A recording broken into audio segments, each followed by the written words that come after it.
Hi everyone and welcome back to Woman2Woman, where this week we have concluded our 6-week series of Christine Caine's 2020, looking at the fact that you've been seen, chosen and sent. Yes, God sees us and He has chosen us. He created us. He selected us for a purpose, and maybe you've not always felt chosen. You've maybe felt left aside or left on the bench, but God's chosen you. He's chosen you for a higher purpose, and He's sending you out as His ambassadors, as His representatives. And you know, this Christian walk, this Christian life is not free from trials and struggles. We get down days, hard times. But in the book of Hebrews, the writer of Hebrews, we don't know who that is, quite possibly Paul, was encouraging the Christians of the time to not give up, and he's encouraging us of the same. You know, the Christians at the time were facing persecution, and they were tempted to go back to their old ways, to return to Judaism, but he was basically saying, don't give up. Keep on going, keep on running the race, just as Jesus did, and just as this huge crowd of witnesses that have gone before you, that have got the t-shirt, have done so also, and they're all cheering you on. They're cheering us on right now. So in Hebrews chapter 12, in the Message, verses 1 to 3, it says this, and I like this translation. It says, do you see what this means? All these pioneers who blazed the way, all the veterans that's cheering us on. It means that we'd better get on with it. Strip down, start running, never quit. No extra spiritual fat. Keep your eyes on Jesus, who began and finished the race that we're in. Study how He did it, because He never lost sight of where He was headed, to that exhilarating finish in and with God. He could have put up with anything along the way, the cross, the shame, whatever. And now He's there in that place of honour right alongside God. So when you find yourself flagging in the faith, what does it say? It says, go over the story again, item by item.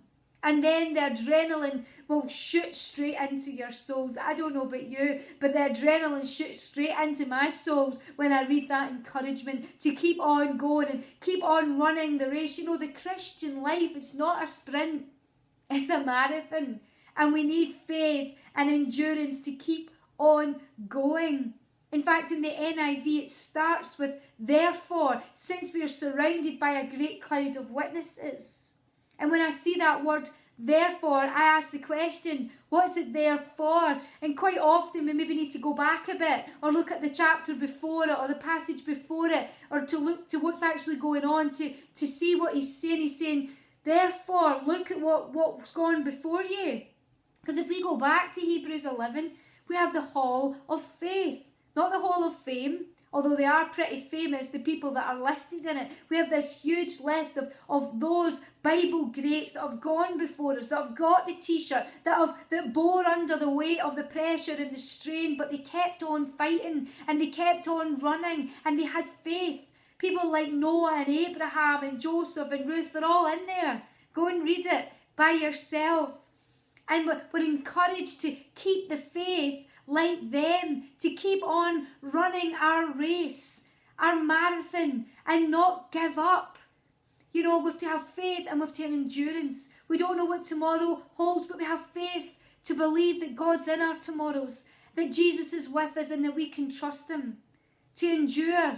You know, that word endurance in the ancient language means hypomonia, which actually means to literally bear under the weight of. And right now you may feel that there's a heavy strain and pressure on you. Well, Jesus and those great cloud of witnesses are saying to you today, don't give up. Keep on running. Keep on running your race. And we don't run the race alone. We're running the race with other believers. But we've not to get caught up in comparison and competition. We've not to stop running our race to look at theirs. Because when we look at someone else's blessing, quite often we miss out on our own blessing. So we have to run our own race alongside each other. But what we've also to do is we have to pass on the baton. You know, there's a race in the Olympic Games, and it's the relay race. Don't you just love the track and field races? They're so exciting. And these runners have trained for many years, get up early in the morning, eat a healthy diet, But as a team, if they don't pass that baton on to the next person successfully, the whole team is disqualified. It's so important that we pass on the baton. What is our baton? Well, it's our testimony. It's our story of hope. It's what God has done for us, that once we were blind, but now we see. It's the gospel message. It's the glad tidings. And it's in our hearts. And we have been called, we've been chosen to run the race and pass on the baton. We don't want to be like those people in Judges 2 and verse 10. You know, Joshua was an amazing leader. We've heard about Joshua in this series, and you know, he led the people to victory. They crossed the Jordan River.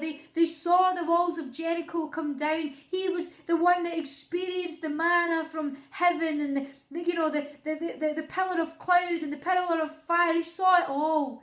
He was faithful to the end.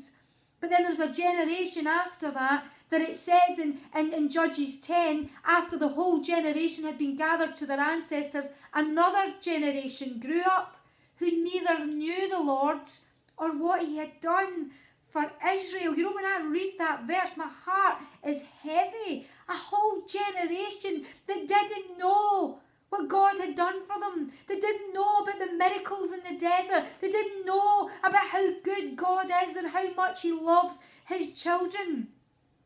Ladies, don't let us be that people that fail to miss the opportunity to pass on the